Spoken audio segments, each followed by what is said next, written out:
Шофьорите ли не си спазват задълженията и не познават правилника, или полицаите си превишават правомощията само понякога? Какво е вашето мнение? Понеже много хора подходиха с недоверие към казаното от мен в предходния клип по повод на полицейска проверка, при която клиента е попитан дали знае за какво го спират, той отговаря не и те му казват: сега ще ти отнемем шофьорската книжка поради непознаване на правилата за движение по пътищата и ще трябва да отидеш на опреснителен курс.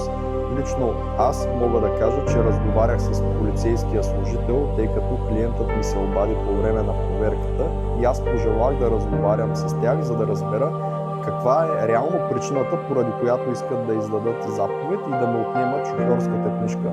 Зададох въпрос към полицая: какво е нарушението?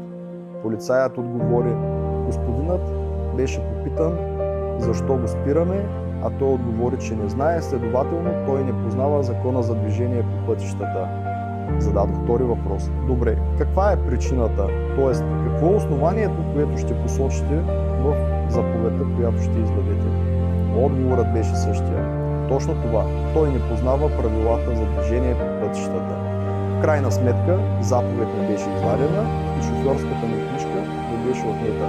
Сега вие отговорете на въпроса дали шофьорите имат твърде много права и не зачитат задълженията си, или полицаите само понякога си превишават служебните правомощия над шофьорите и като цяло над гражданите.